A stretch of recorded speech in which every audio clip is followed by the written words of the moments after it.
Muy bien. En este tema vamos a hablar del concepto de derecho, ¿sí?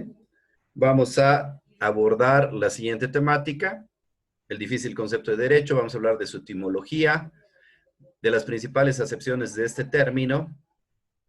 Vamos a hablar de los conceptos formales y yo les voy a proponer un concepto funcional sustancial de derecho, que es una perspectiva teórica. Obviamente no invalida las otras, pero me parece bastante adecuada para el contexto sociojurídico en el que vivimos.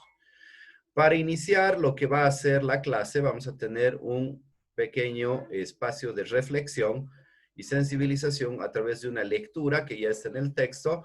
Les voy a dar 5 minutos para que ustedes puedan efectuarla. Se las voy a poner enseguida en pantalla para que eventualmente puedan revisarla quienes no han descargado.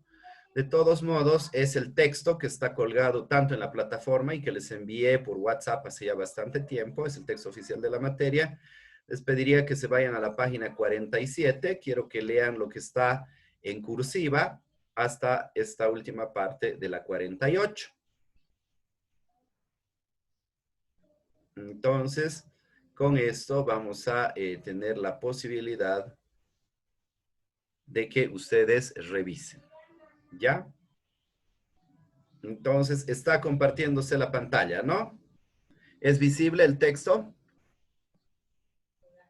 Sí, doctor. Sí, Perfecto. doctor. 5 minutos quiero que revisen y luego vamos a empezar con la ronda de participaciones para reflexionar acerca de este aspecto. Son las 11:05, tienen hasta las 11:10, ¿ya? Yo voy a cortar mi video y mi audio. Por favor, lean y vamos a iniciar con esta reflexión la clase.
siento mucho.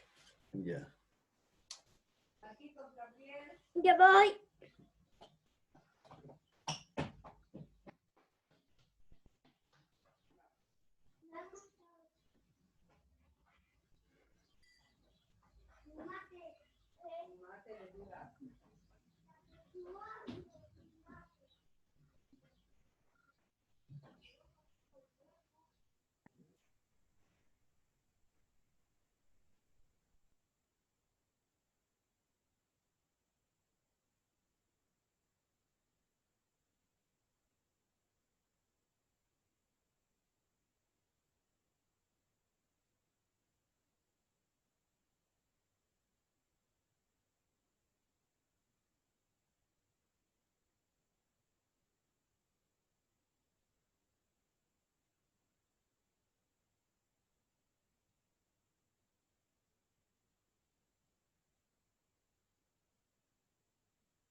Muy bien, ha pasado el tiempo que nos habíamos dado para esta lectura. Voy a volver a proceder a compartir pantalla, pero esta vez de las diapositivas de la clase. Lo primero que quisiera es la participación voluntaria de alguno de ustedes.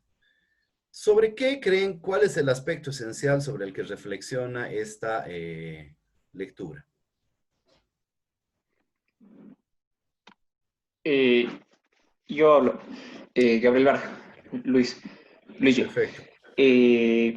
Habla sobre lo del concepto del derecho, que hasta el momento al responder esta pregunta, sus respuestas son muy vagas. No tienen lo que es un concepto donde pueda perdurar en el tiempo, no que se especifique, como más o menos lo hacen ahora, es un concepto específico, digamos, por época, por zonas, por lugares, sino más bien un concepto totalmente amplio, que lo lleve, digamos, desde la antigua Roma hasta el 2020. Y eso es lo que están buscando. Perfecto. Muy buena participación. Gracias, Gabriel.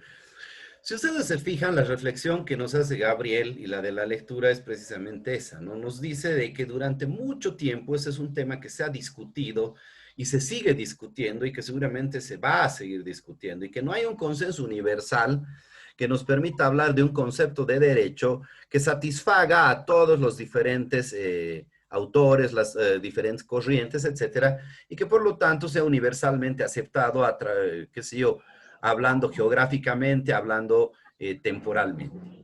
Por lo tanto, tenemos entonces una situación que nos lleva a preguntarnos siempre qué es el derecho. Y dice la lectura que ha habido autores que han dedicado innumerables volúmenes a abonar esta discusión, pero que esta discusión sigue siendo candente, sigue siendo actual y es todavía inacabable.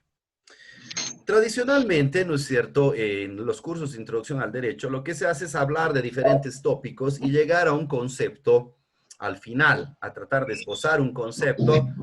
Y esto tiene una virtud, ¿sí?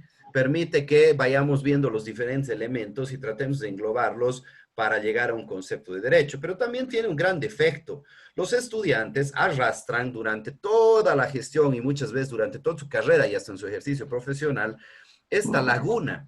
Y a veces se soslaya la importancia de que si es realmente importante tener un concepto de derecho. Yo la verdad siempre he hablado con mis colegas y he considerado que es sumamente importante tener claro cuál es el concepto de derecho en función de la corriente a la que nos adscribamos. Obviamente que no va a ser un concepto universal, totalizador y que todos van a estar de acuerdo, pero por lo menos a nivel de perspectiva teórica que nos permita de alguna manera, ¿sí? Que nos permita de alguna manera poder tener un entendimiento aproximado nos va a ser muy útil. ¿Por qué? Porque en la medida en la que yo entienda el derecho de una manera o de otra, voy a poder enseñarlo de una manera o de otra, voy a poder aprenderlo de una manera o de otra, y eventualmente a futuro me va a servir también para aplicarlo, interpretarlo, ¿sí? e incluso argumentar respecto a él en uno o en otro sentido. ¿Sí? Por lo tanto, nosotros vamos a partir en este tema de una perspectiva teórica que considero yo está más acorde con lo que es el contexto sociojurídico en el que vivimos. Todos nosotros vivimos en un contexto sociojurídico que se llama Estado Constitucional de Derecho. ¿Sí? Estado Constitucional de Derecho que se va a adaptar mucho mejor y se va a vincular mucho mejor con la perspectiva teórica de concepto que estamos adoptando y que yo les propongo. Obvio, eso no quiere decir de que esto sea el non plus ultra y que aquí se acabó la discusión y que pretenda yo estar por encima de grandes autores, grandes investigadores, ¿sí? Que son realmente eminencias en esto y eventualmente pretenda yo un Nobel en la investigación, etcétera, y en la teorización, sobreponerme a ellos. No, pero vamos a adoptar una perspectiva teórica desarrollada en base a los criterios de Binder y Ferrajoli, que se esbozaron fundamentalmente para caracterizar al garantismo penal, ¿ya? Pero vayamos paso por paso. Hemos hecho entonces esta primera reflexión y tenemos esta idea de que es difícil definir o conceptualizar al derecho. ¿De dónde deriva esta complejidad? Esta complejidad deriva de que el derecho es un término multívoco y polisémico. Es decir, que tiene diferentes acepciones y además diferentes significados. Por lo tanto, va a variar el significado y por ende el concepto desde la perspectiva que lo abordemos. ¿Sí? Si lo abordamos de una perspectiva, va a tener un significado. Si lo abordamos desde otra, va a tener otro significado totalmente opuesto. Empecemos por lo básico. ¿De dónde surge la palabra derecho? Hablemos de su etimología. La palabra derecho, según Jaime Moscoso Delgado, proviene del latín directum, que dice es participio pasado del verbo dirigere, que significa conducir, regir, enderezar, encaminar, dirigir, ordenar por lo que es recto, y por ende la palabra derecho, al provenir de esa voz latina, por extensión, expresaría algo así como aquello que ordena rectamente o correctamente la interacción o las relaciones entre seres humanos. Si usted se fija, guarda relación con lo que habíamos visto en cuanto a la etimología de la palabra nomón, ¿sí? Que hacía referencia a las normas. Y como lo más visible del derecho son las normas, guarda relación con eso. Así el nomón era un ángulo recto que por extensión se asoció a que era la forma recta, el patrón recto o correcto de conducir la conducta humana. Cuando hablamos de derecho estamos haciendo algo similar. Estamos hablando, ¿no es cierto?, de que se va a referir al ordenamiento que permite que el comportamiento se canalice por vías socialmente deseables, es decir, correctas, rectas, ¿sí? Principales acepciones de la palabra de derecho. Hemos dicho que es un término multívoco y polisémico, por lo tanto, hay varias acepciones de la palabra derecho. Nosotros vamos a hablar en principio de 4, se llega a hablar de hasta 6, que serían las principales. Vamos a tocar las 2 últimas, pero ya de manera más superficial, porque nos vamos a abocar fundamentalmente a estas 4. Se habla del derecho como justicia. Y esta es una idea que surge ya desde el justnaturalismo, cuando se empieza a entender de que se tendría que pensar que hay una idea de justicia inherente en la naturaleza misma de las cosas, ¿sí? Y por lo tanto, el derecho reconocería esa naturaleza justa de las cosas y resultaría de cierta manera que todo lo que es justo es derecho y todo lo que es derecho debería ser justo o es justo, ¿sí? Un ejemplo de esta acepción es, por ejemplo, cuando los jueces ponen en la providencia de un memorial, ustedes presentan un memorial, el juez lo va a providenciar y puede ser que sea un memorial que todavía no se va a resolver en el fondo, sino que tiene que ser conocido, trasladado a la otra parte, ¿no?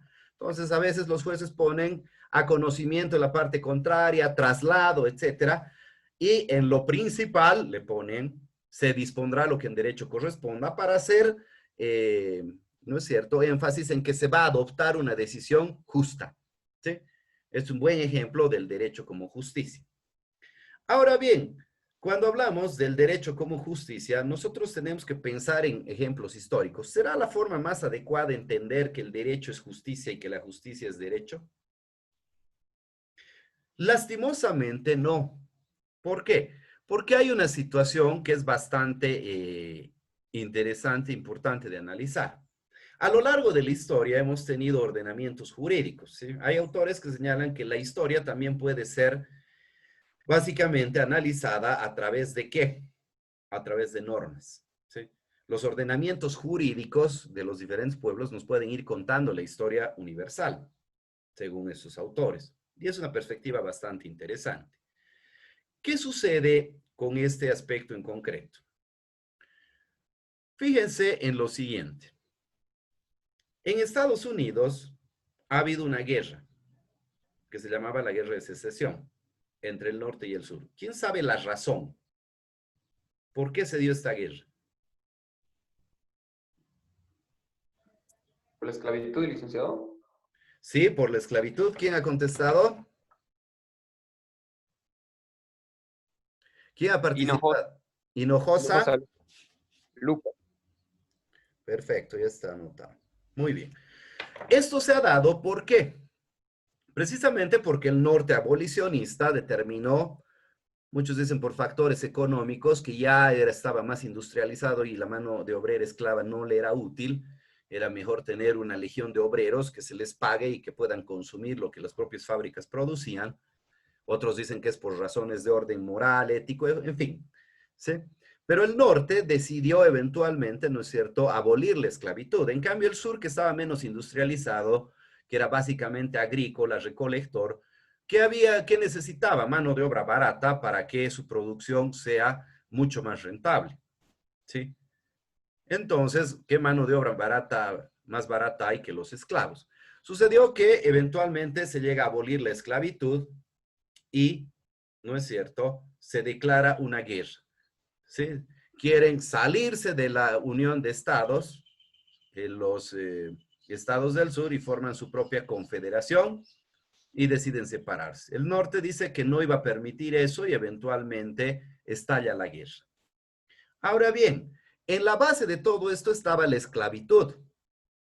¿La esclavitud estaba sustentada por normas jurídicas? Sí.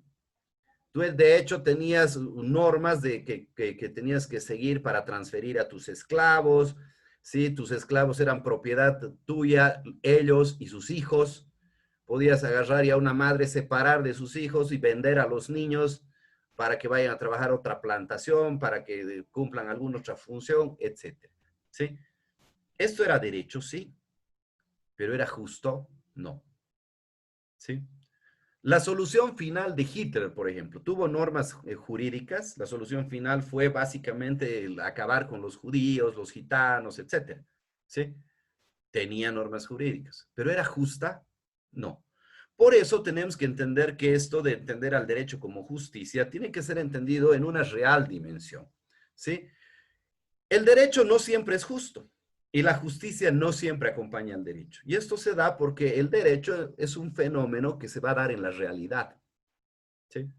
En cambio, la justicia va a ser un valor que va a estar en lo ideal, ¿sí? En el marco del deber ser, todo lo que es derecho debería ser justo y todo lo que es justo debería ser derecho, pero no necesariamente esa correspondencia, esa identidad existe, ¿sí? Tenemos entonces un divorcio. De ahí que esta acepción, si bien refleja una gran aspiración, una aspiración universal de los seres humanos, no refleja necesariamente una realidad. Segunda acepción, derecho como ciencia jurídica o ciencia del derecho. También se la llama dogmática jurídica. Se trata aquí, cuando hablamos de la ciencia del derecho, de un saber, ¿sí?, que hace su objeto de estudio a las ciencias jurídicas en general o un determinado ordenamiento jurídico. Por lo tanto, se hace referencia al derecho en una dimensión epistemológica, ¿sí?, desde la perspectiva de su conocimiento, y con eso se alude a la ciencia que a través del método jurídico hace su objeto de estudio a las normas coercibles que regulan las relaciones de las personas que viven en sociedad, ¿sí? Por lo tanto, es una acepción más vinculada a lo que va a ser el conocimiento de este fenómeno, el análisis, etc. ¿Qué es lo que sucede? Cuando hablamos de ciencia del derecho, estamos hablando de un saber que estudia un objeto, ¿sí? Puede ser, el objeto de estudio puede ser el derecho objetivo, ¿sí? Ese va a ser el objeto de ese saber. Y por lo tanto va a ser un saber que describe e informa acerca del derecho, ¿sí? Que se va a presentar a través de enunciados y proposiciones teóricas respecto a las normas jurídicas y a los institutos que éstas contienen, ¿sí? Y va a provenir de los estudiosos del derecho. Por lo tanto, va a ser visible a través de la doctrina, a través de los libros, los tratados, los artículos, las ponencias, las tesis que vamos a encontrar que se desarrollan, ¿no es cierto?, a partir de una serie de investigaciones con rigurosidad científica, ¿sí? Derecho subjetivo y deber jurídico. Cuando hablamos del derecho subjetivo, estamos hablando de una facultad o poderes que tenemos los seres humanos, por ser tales, ¿sí? No alude en este caso a la norma en sí, al conjunto de normas, sino a la facultad, al poder, ¿sí? A la posibilidad que en virtud de ese conjunto de normas nosotros como seres humanos tenemos. Cabanelas dice, derecho con minúscula al inicio constituye la facultad, poder o potestad individual de hacer, elegir o abstenerse en cuanto a uno mismo atañe y de exigir, permitir y prohibir a los demás. Por su naturaleza, además del derecho como facultad, implícitamente conlleva un deber. Y hemos citado varias veces el artículo 21.3, la libertad de asociación. 21.3, ¿no? Permítame. ¿No es cierto? Aquel que nos dice que los bolivianos tenemos, perdón, el 21.4, derecho a la libertad de asociación, de reunión, etcétera. ¿Sí? ¿Tenemos esa posibilidad, esa facultad? Sí.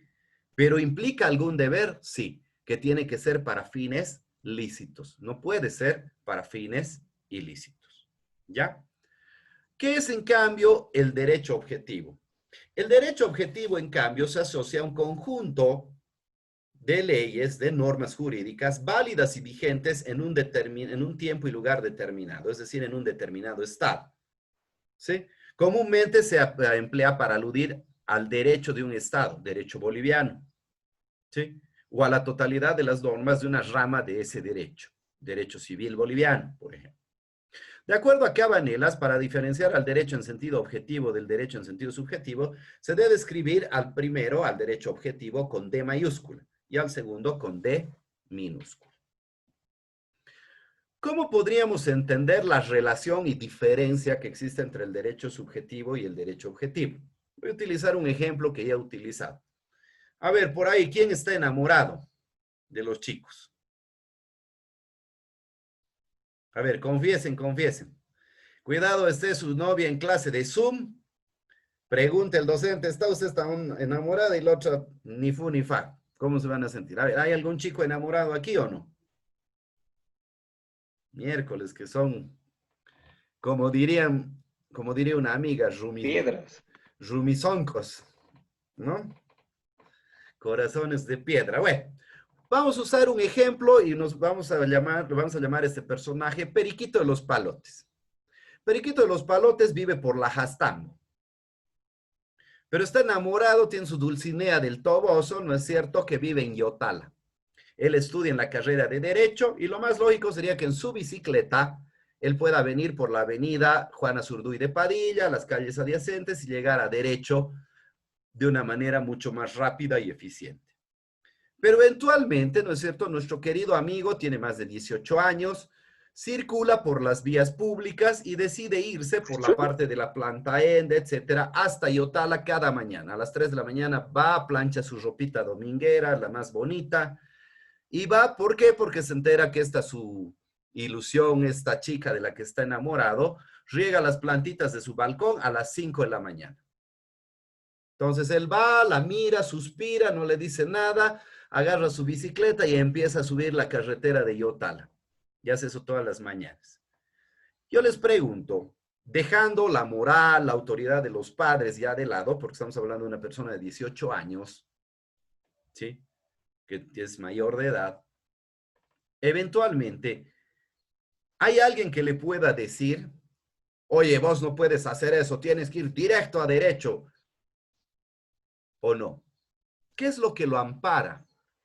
¿Qué ampara a ese nuestro amigo? Si ustedes se fijan, aquí vamos a tener un ejemplo del derecho objetivo. Síganme en la lectura los que estén con Constitución a mano. ¿Quién quisiera leer este artículo, por favor? Artículo 21, numeral 7. ¿Quién quiere leer? A la libertad de residencia, permanencia y circulación en todo el territorio boliviano que incluye la salida e ingreso del país. Muy bien. ¿Derecho de quién había sido? De los y Artículo. las bolivianas. Las bolivianas y los bolivianos. ¿Quién me lo ha leído, por favor? Raquel Rebollo. Muchas gracias, Raquel. Si ustedes se fijan, aquí tenemos un ejemplo. ¿Qué sucede? El artículo 21.7 viene a ser derecho objetivo. Es un conjunto de normas, es parte del conjunto de normas válidas y vigentes en un tiempo y lugar determinado. Aquí, Bolivia. ¿Sí? ¿Dónde está el derecho subjetivo? Está en la facultad que tiene nuestro amigo Periquito de los Palotes de circular por la vía pública y si decide darse un giro hasta Iotala para llegar a la carrera de derecho, aunque eso le entrañe, qué sé yo, 6 horas. ¿Sí? Nadie podría restringirle la posibilidad de que haga eso. Derecho objetivo, conjunto de normas.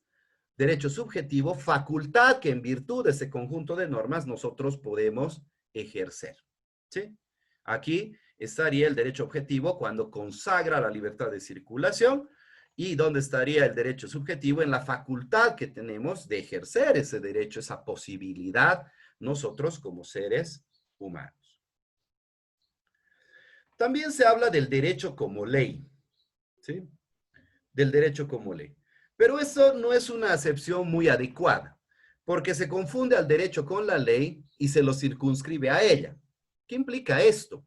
Que nosotros tenemos un ordenamiento jurídico que no solo está compuesto por leyes, ¿sí? Sino que está compuesto por normas que son superiores a la ley y que también hay algunas que son inferiores a la ley. Por lo tanto, si hablamos de que el derecho es sinónimo de la ley, ¿qué pasa, por ejemplo, con normas superiores a la ley como la Constitución o la Convención Interamericana de Derechos Humanos? Quedarían fuera. ¿Qué pasa con normas inferiores como los decretos supremos? Quedarían fuera. ¿Sí? Por lo tanto, no es la más correcta esta acepción. Si bien toda ley puede ser derecho, objetivo al menos, ¿sí? El derecho, en sentido objetivo y subjetivo, no se agota en la ley. Implica la Constitución, implica los decretos supremos, las resoluciones, la propia Convención Interamericana, que es parte de nuestra Constitución en virtud al bloque de constitucionalidad contemplado por el artículo 410, parágrafo 2 de la Constitución. ¿Sí? Si ustedes se dan cuenta, ¿no es cierto? Entonces no sería lo más adecuado hablar del derecho como norma o ley. ¿Sí? Se habla del derecho como orden social u orden jurídico, pero esta visión linda mucho, básicamente, con lo que es el derecho objetivo. Así que, de cierta manera, el derecho objetivo la subsume, por lo tanto, no es necesariamente objeto de análisis. Hablemos ahora de los conceptos formales del derecho. Yo les voy a explicar por qué hablo de conceptos formales, porque son conceptos que nos van a hablar más que nada de la forma que reviste el derecho y de su aspecto más visible, las normas. ¿Sí? Pero no nos hablan de la esencia de su ser. ¿Sí? Y obviamente no es desmerecer ni de ninguna manera pretender estar por encima de Gustav Radbruch, Abelardo Torreo, Giorgio del Beccio, grandes tratadistas del derecho, por supuesto que no. Pero considero que en el contexto sociojurídico podemos adoptar otros conceptos. ¿Qué dice Radbruch, por ejemplo? Dice, el derecho es un conjunto de las ordenaciones generales para la vida humana en común. ¿Sí? Una visión normativista. Torre, el derecho es el sistema de normas coercibles que rigen la convivencia social. Más normativista no podía ser. ¿Qué dice Giorgio del Beccio? El derecho es la coordinación objetiva de las acciones posibles entre varios sujetos según un principio ético que las determina excluyendo todo impedimento. ¿Sí? Si ustedes se fijan, tenemos entonces esta situación. ¿Sí? Tenemos que esos son conceptos que más nos hablan de la forma más visible de lo que es el derecho. Yo les decía, vivimos en un concepto sociojurídico que se llama Estado Constitucional de Derecho. Y eso nos tiene que llevar a una idea fuerza que nos va a permitir entender el saldo del tema. En el centro del fenómeno jurídico, en un Estado constitucional de derecho, no están las normas, sino están los seres humanos. ¿Por qué? Porque es característico del Estado constitucional de derecho precisamente el respeto a los derechos humanos, el respeto a la dignidad humana, el respeto a determinados principios que limitan el poder. ¿Para qué? Para salvaguardar los derechos de los seres humanos, ¿sí? Tenemos entonces ya que abandonar, ¿no es cierto?, las ideas del culto al normativismo, ¿sí? Esa idea de que la norma y la norma, ¿no es cierto?, la tenemos que abandonar, porque al fin de cuentas, en el centro del fenómeno jurídico tiene que estar el ser humano y sus derechos, ¿sí? Los criterios de validación anteriores han variado con el Estado constitucional de derecho y hoy ya se habla incluso del Estado convencional de derecho, ¿sí? A través de la impregnación convencional que se hace por los fallos de la Corte Interamericana. ¿Qué sucede? Antes teníamos que los derechos existían en la medida en que las normas los reconocían. Si la norma decía que yo tenía derecho a la libertad de circulación, ¿sí? Si la norma decía que yo tenía derecho a la vida, tenía sus derechos. Hoy por hoy el criterio de validación es opuesto. La norma es válida en la medida en la que respeta derechos. Por eso tenemos ahora el control de constitucionalidad, el control de convencionalidad. ¿Qué sucede? Pueden crear una ley que me desconozca el derecho a la vida, pero yo inmediatamente voy a recurrir al Tribunal Constitucional alegando la inconstitucionalidad de esa norma porque ese derecho está reconocido por el artículo 15 de la Constitución Política del Estado y en la Declaración Universal, en el Pacto de San José de Costa Rica, etc. ¿Sí? Si ustedes se fijan, esto nos lleva a pensar que en el centro del fenómeno jurídico ya no están más las normas, sino los seres humanos, ¿sí? Porque antes teníamos un efecto que yo le llamo efecto Frankenstein. ¿Qué sucedía? Los seres humanos teníamos una creación, que eran las normas, las leyes, etc. Pero esta creación muchas veces se volvía contra nosotros y nos asfixiaba, nos ahogaba, ¿sí? Porque nosotros habíamos desarrollado una cultura al normativismo que básicamente nos impedía entender de que una norma que no sirve para satisfacer libertades, derechos de los seres humanos, es una norma que se tiene que cambiar. Hoy por hoy, felizmente, las corrientes cada vez más consensuadas, ¿sí? Yo diría que poco a poco tienden a ser universales, nos hablan de que básicamente, ¿no es cierto?, toda norma tiene que considerar en el centro del fenómeno jurídico al ser humano y por lo tanto tiene que estar al servicio del ser humano, sus derechos, su libertad, su dignidad, está para garantizar derechos, libertad, dignidad y vida, ¿sí? De ahí que hoy por hoy se tiene una visión instrumental del derecho. El derecho ya no es un fin en sí mismo, el derecho es un instrumento, ¿sí?, de libertad, ¿sí?, para garantizar la dignidad y la vida. Obviamente, cuando hablamos en este sentido, hablamos de que el derecho es un instrumento virtuoso, pero puede ser que el derecho como instrumento que es también pueda ser un instrumento pernicioso. ¿Cuándo? Cuando el poder lo instrumentaliza, por ejemplo, para hacer persecución política, por ejemplo, para reprimir libertades, etcétera, etcétera. Casos abundan en el mundo, en nuestra propia historia, ¿sí?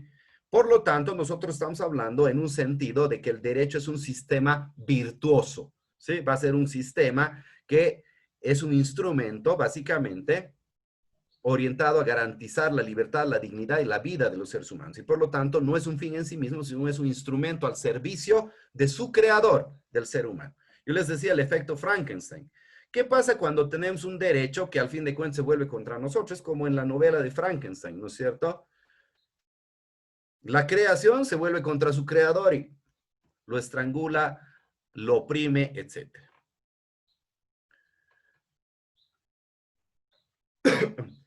Ahora bien, como ya les he señalado, nosotros vamos a partir de esta idea, de este contexto sociojurídico que es el Estado constitucional de derecho en ese orden de cosas.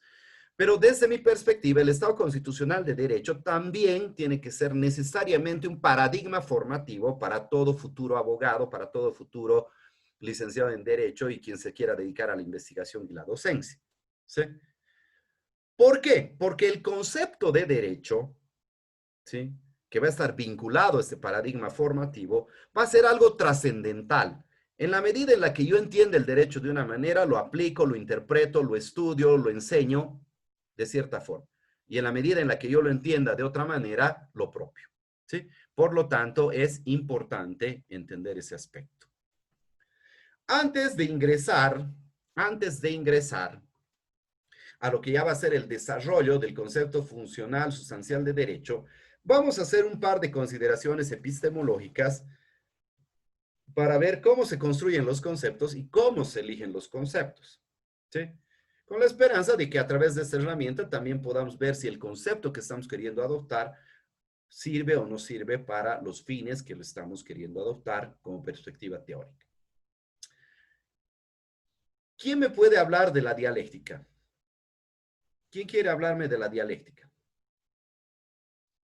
Obviamente no es así nomás, es con puntitos. Voy a utilizar mi super bolígrafo Cross para ponerle sus puntos, que no sale de mi escritorio y que solamente lo utilizo para escribir cosas importantes, así que dense cuenta de la importancia que le estoy dando a mi asignatura y a las clases virtuales con ustedes. ¿Quién me puede hablar de la dialéctica? A ver, vamos a buscar.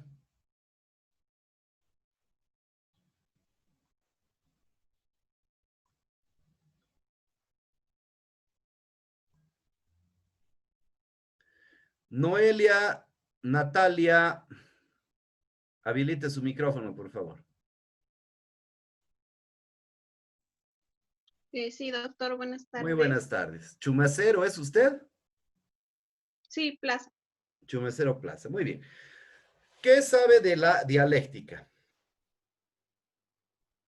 Si no me equivoco, es de Hegel, ¿Ya? que proponía la tesis, la antítesis y la síntesis ¿Ya? en su dialéctica. ¿Ya? Muy bien. Eso es lo que me acuerdo, doctor. Muy bien. La dialéctica se origina en Grecia con Heráclito. Era un método discursivo de oposición de ideas para descubrir la verdad. Luego pasa y es mucho más desarrollada a través de Hegel, que eventualmente nos habla de la dialéctica idealista. ¿Sí? Nos propone que siempre a una afirmación le puede venir una negación y que del choque de estas dos ideas se va a producir una tercera idea, ¿sí? Y así se va a ir dinamizando el conocimiento. La afirmación se llama tesis, la negación se llama síntesis, colisionan, antítesis, colisionan y tenemos la síntesis, que luego de un tiempo se va a volver una nueva tesis que va a requerir una antítesis y va a dar lugar a una nueva síntesis.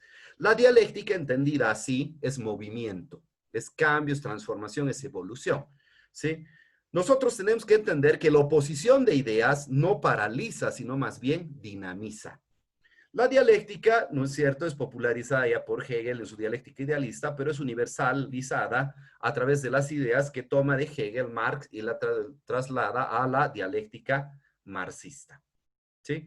Nosotros vamos a hacer consideraciones epistemológicas y vamos a definir incluso al derecho a través de una función dialéctica. ¿Cómo se construyen los conceptos?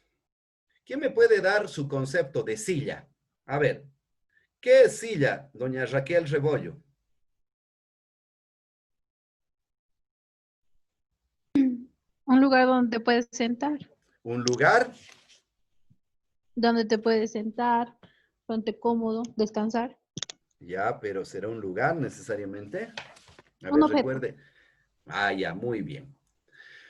Podríamos tomar algo de lo que ya debió llevar en derecho civil y podríamos hablar de que silla es un bien mueble que sirve para sentarse. ¿Sí? Así construimos los conceptos. Los conceptos se construyen a través de resaltar los aspectos más relevantes que hacen a la esencia básica de un, ¿cómo se llama?, de un objeto. Y a través de esta construcción, de esta abstracción teórica, una descripción en lenguaje, en ideas, de ese objeto y sus características principales, construimos un concepto.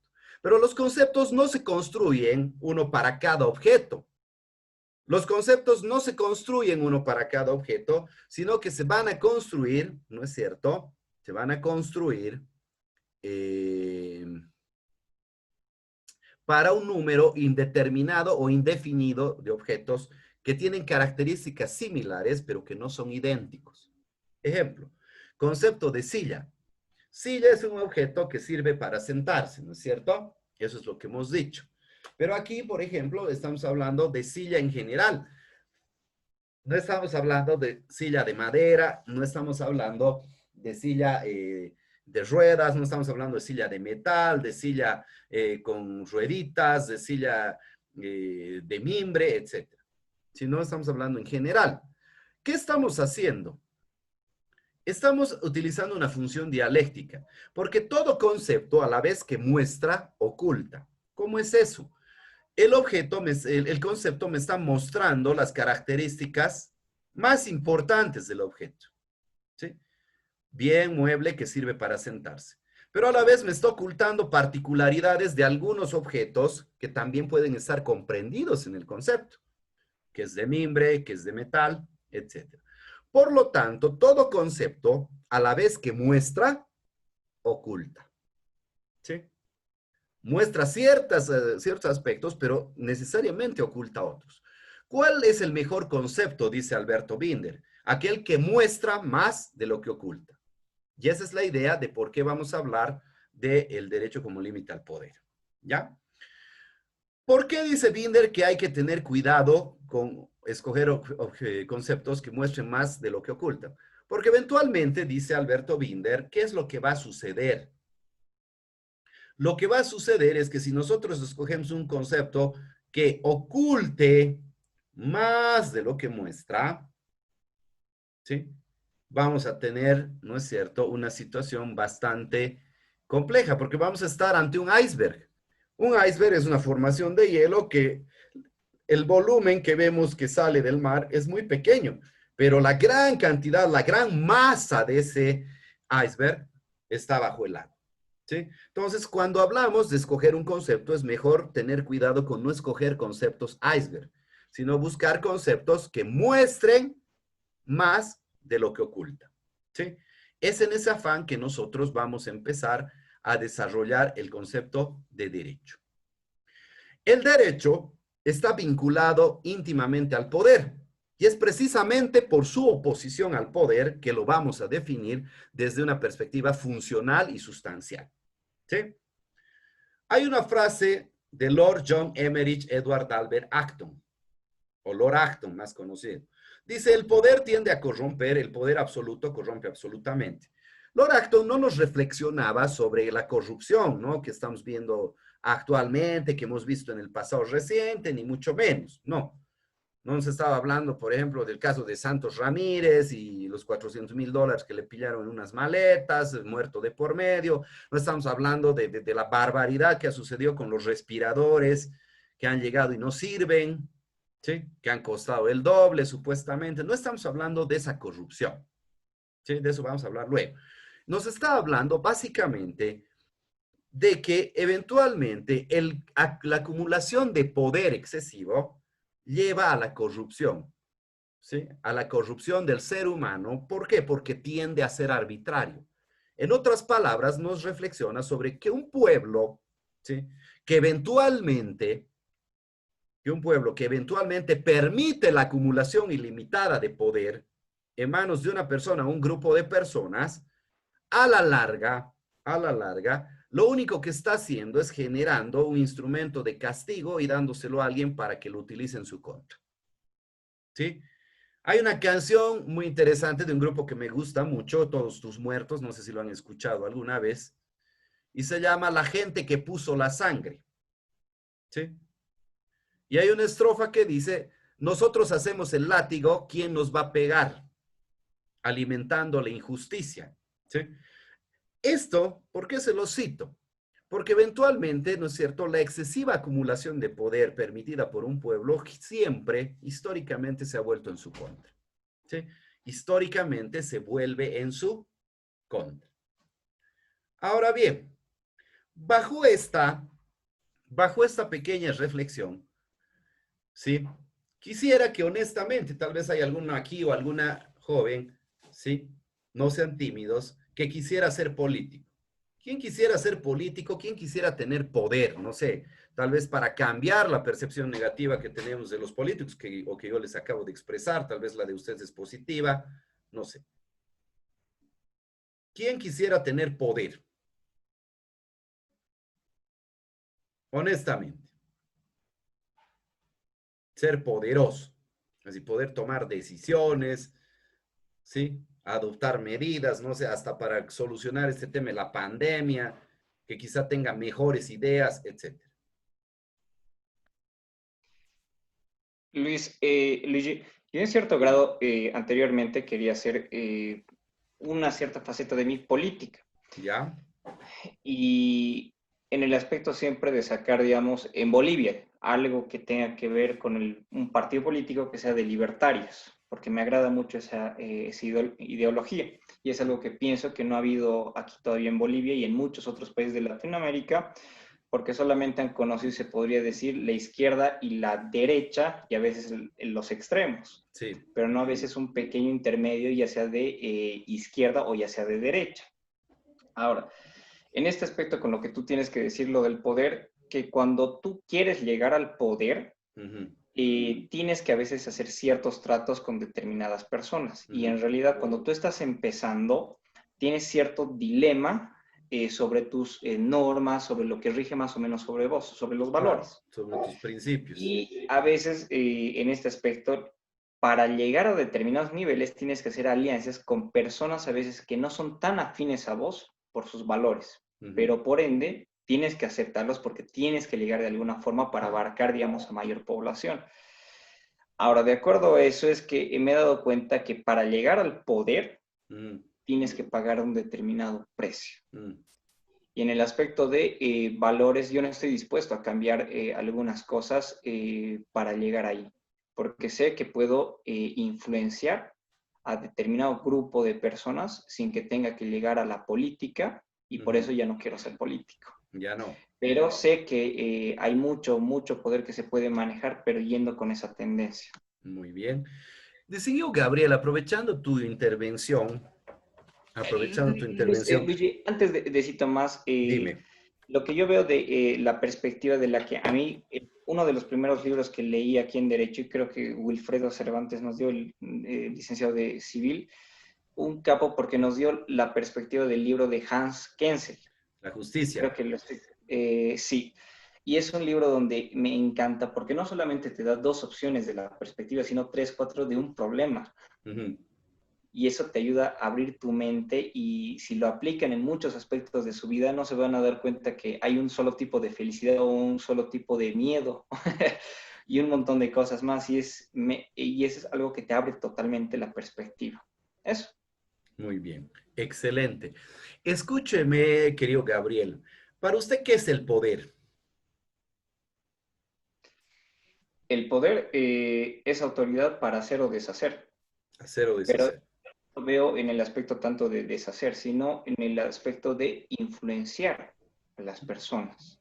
Muy bien. En este caso siempre me baso en lo que mientras ganen todos o la mayor parte, genial. Siempre va a haber alguien que por su predisposición a perder o por fuerza mayor, digamos, pierdan, pero mientras que salgan todos a flote, mejor. Yo lo veo mucho en el aspecto de los libertarios, que tratan de colocar un punto de partida para todos de forma igual. Y ya sea las personas que decían ir más allá, está bien, y las personas que se quieran quedar ahí, está bien. Pero la cuestión es que a todos un punto de partida por igual, no los hacen a todos iguales, como la tendencia, digamos, de la izquierda, que es algo que es totalmente injusto. Eso. Muy bien. Partimos Doctor, entonces de que la idea, perdón, licenciado. ¿quién quería participar? Sí, Luis Gabriel. Luis Gabriel, ¿cómo está Gabriel? En pocas palabras, podría ser la facultad que tiene uno de controlar o mandar. Ya, muy bien. Sí, en efecto, la definición clásica proviene de Wolff, ¿no es cierto? Que decía que el poder es la capacidad de imponer la voluntad propia a los demás. ¿Sí? Luego ha habido ciertas corrientes que le han querido añadir un matiz moral, pero lastimosamente, como dice José Gabriel, el poder, y como dice Lord Acton, está muy vinculado a la tendencia de corromperse. ¿Sí? ¿Qué pasa? Quienes quisieron darle un matiz moral al poder, decían que el poder, si bien es la capacidad de imponer la voluntad propia a los demás, ¿sí? Yo te digo, salta y tú me dices qué tan alto, yo tengo poder, ¿sí? Le pusieron una coletilla y dijeron que era la capacidad de imponer la voluntad propia a los demás para el bien común. Lastimosamente, la historia ha ido desmitificando esta idea, ¿sí? Pongámonos a pensar en el ejemplo de Hitler. Alemania en 1918 pierde la Primera Guerra Mundial, acaba desmembrado el imperio austrohúngaro, ¿no es cierto?, que había peleado. Austria se separa de Alemania, les quitan territorios, Alsacia, Lorena, etcétera, los anexan a otros países, les ponen condiciones terribles de posguerra, como que ellos deberían pagar las costas de la guerra, ¿sí? Como nos hicieron los chilenos en la Guerra del Pacífico. ¿Qué implicaba esto? Que yo básicamente estoy diciendo, bueno, a ver, me tienes que pagar las balas y las bombas que he usado para matar a tus soldados y a tu gente, ¿sí? Les pusieron la condición de que no podían tener un ejército, básicamente, que tenía que tener muy serias limitaciones y una capacidad operativa casi nula, que era una policía militarizada, básicamente, ¿sí? Pero llega un punto de inflexión a partir del cual Hitler empieza a crecer.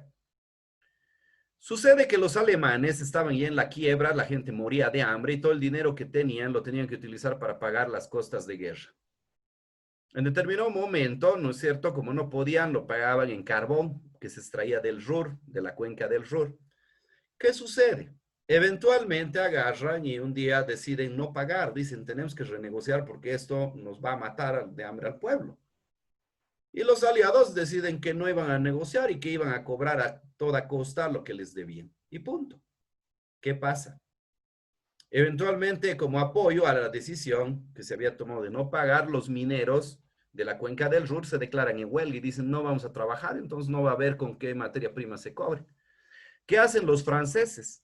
Mandan un convoy de trenes con su ejército y mineros, se entran a la fuerza a Alemania, sacan el carbón y se lo llevan y los dejan a los alemanes sin carbón para ese invierno. Mucha gente ya no solo muere de hambre, sino de frío. Esto eventualmente es la gota que derrama el vaso y empieza el surgimiento de un sentimiento nacionalista ultrafuerte que es el caldo de cultivo del nacionalsocialismo. ¿Sí?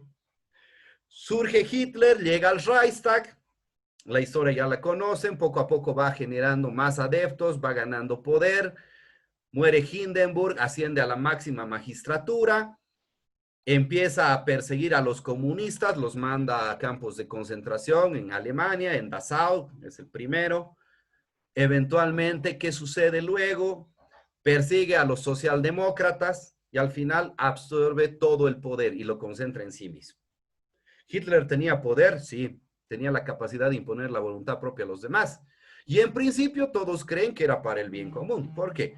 Porque reinicia la reconstrucción alemana, rearma Alemania, ya nadie va a pensar en entrar a sacarse el carbón directamente con su ejército y sus propios mineros. Eventualmente genera empleo a través de la construcción de las Autobahn, ¿sí? Las grandes carreteras, las primeras supercarreteras del mundo. Genera proyectos de vivienda social gigantescos en donde da casas a la mayoría de las familias alemanas. Genera incluso un proyecto eventualmente de automóvil de finalidad social para que todos puedan tener casa, auto y puedan usar las carreteras. Que son las PETAs. Los Volkswagen, ¿no es cierto? En origen son diseñados por Porsche y eventualmente están ahí como un proyecto, un resabio de la época nazi, que se han seguido vendiendo hasta hace pocos años. Sí, hay muchos en existencia.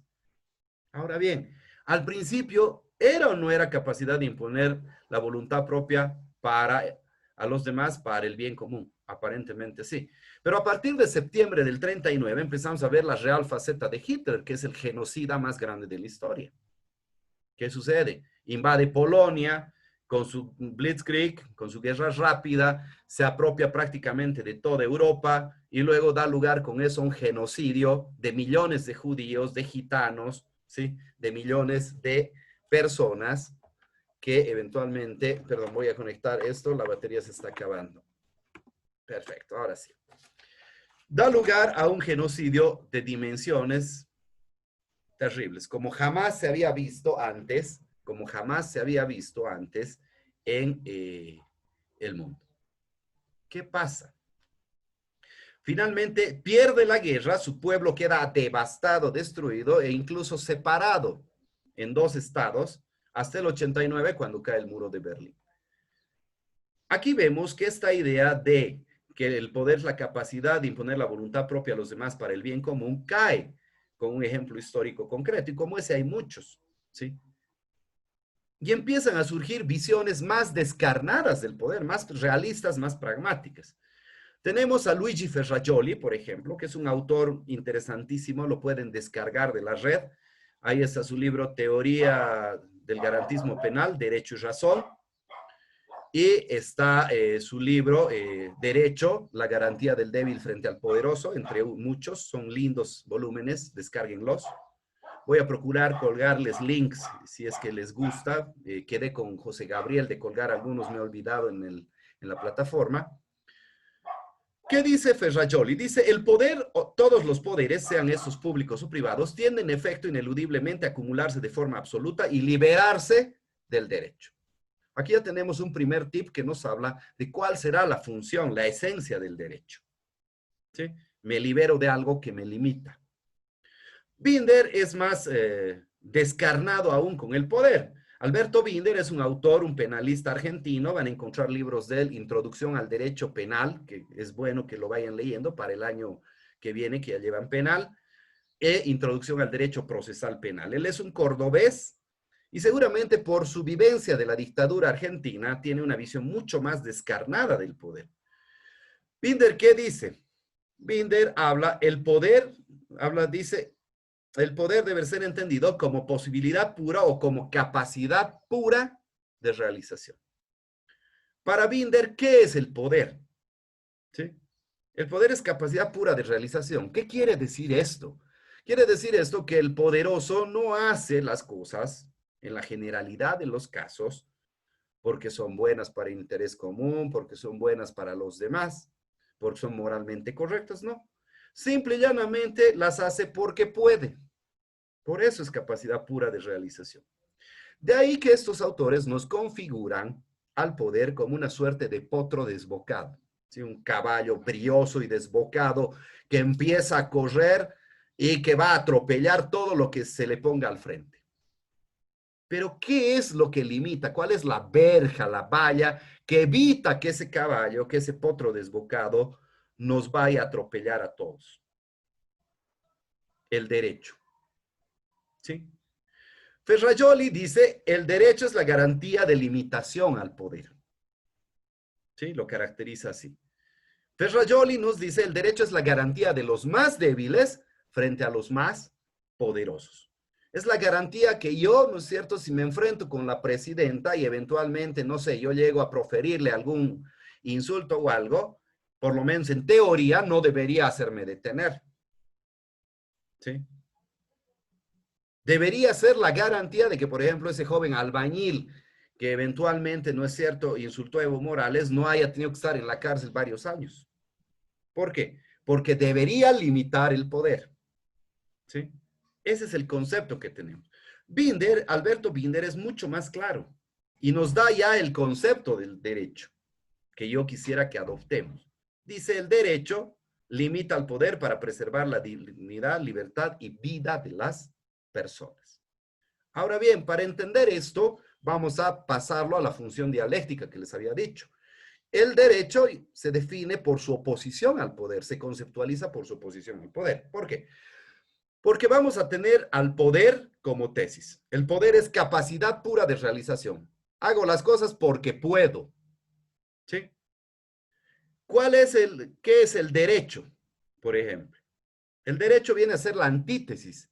El derecho, por lo tanto, se conceptualiza, y ese sería el concepto que les propongo, se conceptualiza como límite al poder para garantizar la libertad, la dignidad y la vida de las personas.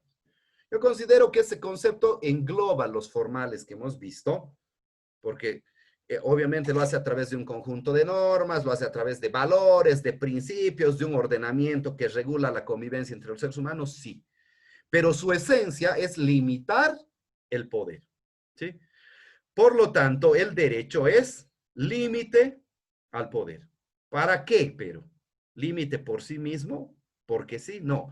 Es límite para garantizar la libertad, la dignidad y la vida de las personas, es decir, sus derechos, ¿sí? ¿Cómo se valida esta oposición dialéctica y este concepto de derecho? A través de su síntesis. ¿Cuál viene a ser la síntesis del choque de estas dos fuerzas? Del choque dialéctico de poder como tesis y derecho como antítesis. La síntesis no es otra que el Estado. ¿Por qué? Porque el Estado no es más que un determinado punto de equilibrio en el cual estas dos fuerzas o tendencias se van a encontrar. El punto ideal de equilibrio es el concepto, el contexto sociojurídico en el que vivimos. ¿Cuál? Estado constitucional de derecho. ¿Por qué? Porque aquí tenemos que el poder existe. El poder es necesario. Tenemos que tener autoridades y que tengan poder para hacer cumplir determinadas resoluciones que a veces a la gente no le gusta, ¿sí? Por ejemplo, el tema del encapsulamiento, el tema de no circulación de vehículos y todo, se requiere poder. Ya obviamente cómo están las circunstancias ahora es otra cosa, ¿no? Pero ese poder no puede ser un potro salvaje que corre, corre, corre y atropella a todo aquello que se encuentra al frente, ¿sí? Sino que tiene que estar adecuadamente limitado, ¿sí? Tiene que tener márgenes, una valla, si quieren, ¿no? Que eventualmente no permita que se exceda, que destroce y que se torne nocivo para el pueblo que lo ha creado. Y ese es el derecho, ¿sí? Entonces, en un Estado constitucional de derecho tenemos que hay un equilibrio adecuado en el ejercicio de estos, en estas dos fuerzas o tendencias que se oponen. ¿Por qué? Porque no es bueno o que el derecho pese más, o que el poder pese más. ¿Por qué? Porque derivamos en estados autoritarios, totalitarios, como la Alemania de Hitler, la Italia de Mussolini, la España de Franco, la Argentina de eventualmente Galtieri, Menéndez, ¿sí? Suárez Mason, etc. Eventualmente, ¿no es cierto? Tampoco es bueno de que el derecho pese demasiado y deje sin posibilidades al poder, porque eventualmente, ¿no es cierto?, deja desprovisto de autoridad. Y aquí cada quien ya va a hacer también lo que quiera, porque el derecho, el poder está totalmente comprimido, ¿sí? Es el ejemplo, por decirles algo, de un sistema penal en el cual damos demasiadas garantías al delincuente y nos olvidamos de la víctima. Y sucede que una chica, un niño, ¿sí?, que han sufrido un asalto sexual, para lograr la condena de este tipo van a tener que contarle su versión de los hechos al policía, al fiscal, al juez, ¿sí?, al tribunal, qué sé yo. Van a tener que victimizarse 5 o 6 veces para lograr una condena y el otro simple y llanamente va a estar tranquilo, gozando de una serie de prerrogativas que van a tornar inoperable la coerción penal de un Estado, ¿sí? Y puede generar inseguridad. Por lo tanto, lo ideal es que ambas fuerzas estén equilibradas. Yo considero como dos conclusiones finales de este tema, uno, que este concepto, desde el punto de vista de las consideraciones epistemológicas, muestra más de lo que oculta acerca del fenómeno del derecho, ¿sí? Segundo, se aproxima mucho a la concepción del derecho que tenemos que tener en el contexto sociojurídico Estado constitucional de derecho. ¿Por qué? Porque eventualmente instrumentaliza el derecho. El derecho no es un fin en sí mismo, es un mecanismo al servicio del ser humano. Norma que no sirve al ser humano, es una norma que debe cambiarse, ¿sí? Pero además, y ya para concluir, tiene una virtud adicional. ¿Cuál es? Que eventualmente dentro de esa concepción instrumental del derecho, que lo instrumentaliza, lo pone al nivel de un mecanismo al servicio del ser humano, ¿sí?, de su libertad, dignidad, libertad y vida, nos permite entender de que es un instrumento virtuoso, ¿sí? ¿Por qué? Porque el derecho puede optar por dos posibilidades, bifurcarse. Puede ser un instrumento al servicio del poder o puede ser un instrumento al servicio del ser humano. Cuando es instrumento al servicio del poder, el derecho, ¿no es cierto?, se mal utiliza por el poder político. Cuando te están fusilando te dicen, no, no, no, no es que yo he dispuesto que te fusilen, sino las leyes dicen que hay que fusilarte en este caso. Entonces no te estoy persiguiendo, yo estoy aplicando la ley, que la ley actúe. Y acabamos con instituciones que son totalmente permeables al poder político y eso deriva en inseguridad para los ciudadanos, para el ejercicio de nuestros derechos, para el ejercicio de nuestras libertades. ¿Sí? Por lo tanto, ¿no es cierto? Ahí hablamos de que cuando el derecho es instrumentalizado a favor del poder, es un instrumento pernicioso, negativo. Pero en esta visión y a través de ese concepto, nosotros lo vemos como un instrumento virtuoso. ¿Por qué? Porque el derecho se instrumentaliza a favor del ser humano, al servicio del ser humano, de sus derechos, de sus garantías, de sus libertades. ¿Sí? Por lo tanto, entonces tenemos que el derecho, desde esta perspectiva teórica, es límite al poder. Si nosotros adoptamos esta concepción, van a ver que vamos a tener visiones sustancialmente diferentes a visiones formalistas. ¿Sí? Derecho es conjunto de normas, sí, que limitan al poder o que no limitan al poder, da lo mismo, conjunto de normas. ¿Están a favor del poder y en contra del pueblo? Es derecho. En cambio, cuando nosotros veamos esto, vamos a ver que los criterios de validación varían, ¿sí? Antes, las leyes, les he dicho, existían, los derechos existían en la medida en que las leyes reconocían los derechos. Hoy las leyes son válidas en la medida en que respetan los derechos, ¿sí? Todos estos aspectos se llevan a pensar de que ese es un concepto funcional sustancial que puede ser bastante interesante en cuanto a su adopción para entender, comprender el fenómeno que llamamos derecho. Binder, ¿qué dice? Aquello que llamamos Estado de Derecho es un determinado punto de equilibrio o armonía entre el poder y el derecho. De modo que este aparece fundamentalmente como un límite al poder. En un Estado de derecho, es el derecho quien limita al poder para preservar la dignidad de las personas. Solo así el Estado de derecho llega a ser el orden de los hombres libres e igualmente dignos y se diferencia de las reglas que ordenan las actividades de los esclavos. Fíjense la trascendencia que tiene entender entonces al derecho como límite al poder. Muchas gracias por su atención. Aquí concluye nuestra sesión de hoy día. Les voy a colgar un control de lectura hasta el día de mañana, que va a ser relativo a toda la primera parte de valores supremos del tema 4, porque nos vamos a abocar no al desarrollo teórico de esos valores, sino a hablar de su dinámica en cuanto a lo que es el desarrollo del ordenamiento jurídico. ¿Ya? Muy bien. Preguntas, dudas, consultas, comentarios. ¿Alguna pregunta, alguna duda, algún comentario?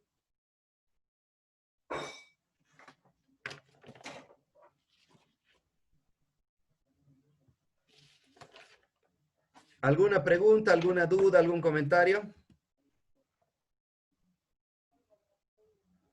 ¿Ninguna? En el aspecto de comentario, de lo que hace rato hablábamos, del aspecto libertario, me agrada la perspectiva que tienen ellos de quitarle el poder al Estado para incluso ser como solamente un ente regulador. Y se respeten, digamos, los tres derechos fundamentales, que es el derecho a la vida, derecho a la libertad y derecho a la propiedad.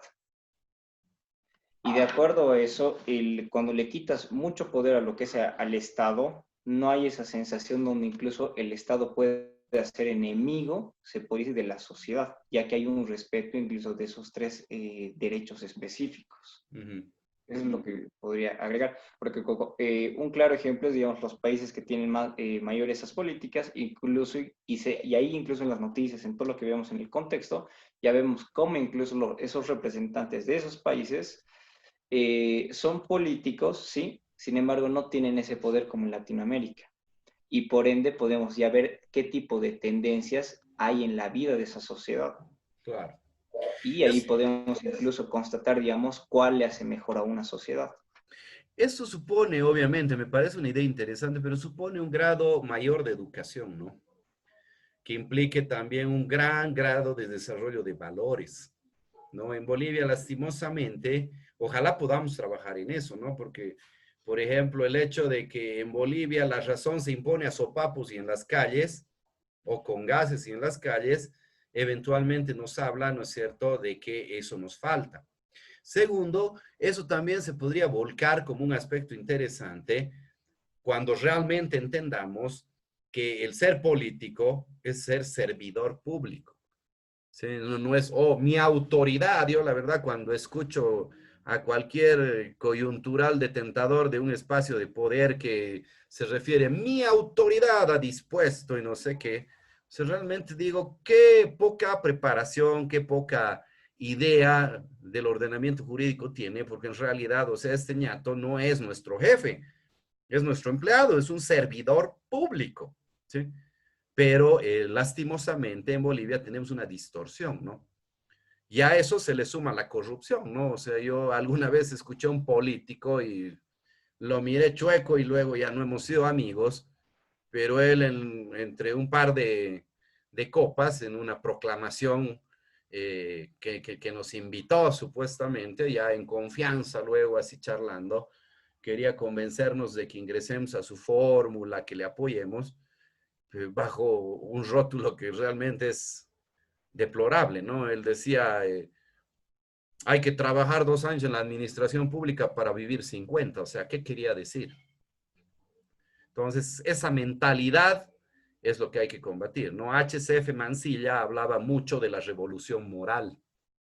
HCF Mansilla decía que eventualmente en Estados Unidos hay el sueño americano, invento una cosa y voy a lograr eventualmente volverme famoso, volverme rico por mi ingenio, por mi productividad.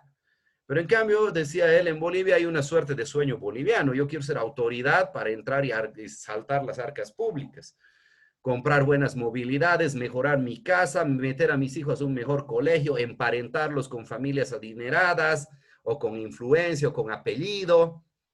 ¿Sí? Todos se van a morir por venir a mis parrilladas porque doy la mejor carne, el mejor whisky, ¿sí? La mejor música, etcétera. ¿Qué decía HCF Mansilla? La revolución moral, ¿en qué consiste? Consiste en que cuando este tipo con su dinero mal habido venga y se sienta al lado mío en el teatro, en el cine o en la iglesia, yo agarro, me paro y me voy. Cuando quiera que sus hijos sean amigos de mis hijos, aunque los pobres changos no tengan la culpa, no acepto, lo margino, no acepto sus invitaciones, lo margino. ¿Por qué decía él eso? Porque esa es la única forma en la que vamos a desincentivar ese sueño boliviano distorsionado que está vinculado a la corrupción. Es la única manera en la cual nosotros, ¿qué vamos a hacer? El tipo va a tener un montón de plata, pero va a ser un paria. En cambio, ¿qué hacemos como sociedad? Decía él. Todo lo contrario, los recibimos con los brazos abiertos, queremos ser sus compadres, sus consuegros o lo que sea, porque tiene plata. No importa de dónde venga. ¿Sí? ¿Y eso qué genera? Que detrás de este tipo que ha robado, ha asaltado el erario público, no hay uno, no hay dos, sino hay 1000 que están dispuestos a hacer eso y 10 veces más. ¿Sí? Sumado a la impunidad, obviamente es la fórmula totalmente, es la fórmula del fracaso y es lo que nos lleva a que generalmente tenemos autoridades que no son precisamente las más idóneas, las más adecuadas, ¿no? Bueno, ha sido como Si pudiera siempre un agregar gusto. un pequeño detalle A ahí, ver. es que en la sociedad latinoamericana, ya que tenemos muy influenciado lo que es la pobreza, el sueño latinoamericano sería lo que tú dices de ser político, narcotraficante para hacerse rico, tener poder, ¿no? Pero lo que yo veo es que ya sea incluso, digamos, con leyes universales, estas cosas no se pueden mantener a largo plazo. Es más fácil hacer eso porque, digamos, y no digo que llegar a ser político sea tan fácil, pero si lo colocamos incluso al nivel de hacer dinero de manera honesta, ya sea emprendedor o empresario, un emprendedor o empresario se tiene que batir siempre con el mercado, o sea, pasar incluso momentos de penumbras, pero puede llegar a obtener incluso dinero o riqueza de manera sostenible con el tiempo. En cambio, las otras personas, como lo ven algo más fácil, más rápido, se van a lo que es a lo de la política. Y en ese aspecto yo me marco, que yo prefiero, digamos, tener algo a largo plazo y no estar pecando desde el principio, porque no es solamente, digamos, conmigo, sino que haces pecar incluso, digamos, a tu descendencia, a un montón de cosas, como Claro, tú lo decías. manchas. Sí, totalmente de acuerdo. Muy bien, ¿Alguna consulta, algún comentario adicional más? Licenciado, Dígame, querido Luis Gabriel. am, quería hacerle esta pregunta, si un político podría regirse por los valores. Pucha, yo conozco a alguno que otro, la verdad que sí. Sí. Pero le soy sincero, en la gran mayoría, ¿no? Y eso es una percepción subjetiva mía. En la gran mayoría de los casos yo he visto que no. ¿No? Y no solamente no le estoy hablando de que todos roban, sino le estoy hablando de que valores son lealtad, consecuencia, con tus propios principios, con tu ideología, ¿no? Entonces eso te tendría que llevar a que se aglutine la gente por ideas y no por intereses. ¿Y qué es lo que sucede, por ejemplo, cuando hay coaliciones? ¿No? No es que, vamos a desarrollar tu proyecto político, es que vamos a desarrollar estas ideas políticas y vamos a conjuncionar nuestro programa político para gobernar o algo. No. Pues, yo te voy a dar ministerio, pega para tus sobrinos, esto, el otro, vas a hacer negocios, conmigo te conviene. ¿Sí? Y puede ser que uno sea, no sé, de ultraderecha y el otro de ultraizquierda y al fin de cuentas no importa. Muchas veces se ha dado que se alíen, ¿no? Fue, por ejemplo, lo que sucedió con el pacto por la democracia que se dio entre el MIR y el ADN. ¿No? Que eventualmente no fue, pues, precisamente el ejemplo más afortunado. Partido de izquierda radical que llegó a querer ser revolucionario, guerrillero, y un partido de derecha nacionalista que tenía una tendencia totalmente opuesta, ¿no? En ambos casos se cometió un error histórico y nos habla de que no solamente es necesaria la corrupción a nivel de saquear el erario público, sino también se puede ver, ¿no es cierto?, que hay falta moral incluso en cuanto a la consecuencia de tus principios, ¿no? Desde mi punto de vista. No sé si ha aclarado su duda, su consulta, su comentario. Sí, sí, licenciado. Y nada, es una pena, ¿no? Que sí sea la política. Terribles, ojalá algún día cambie, porque las consecuencias de todo lo malo las pagamos nosotros, el pueblo, ¿no?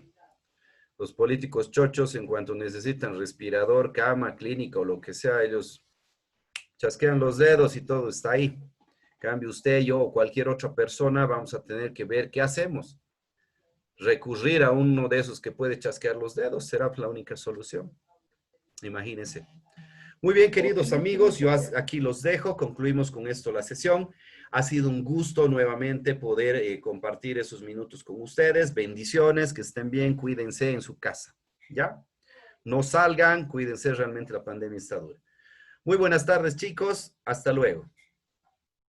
Buenas tardes, Luego, licenciado. Hasta doctor. luego. Hasta luego, que estén bien. Hasta luego, doctor.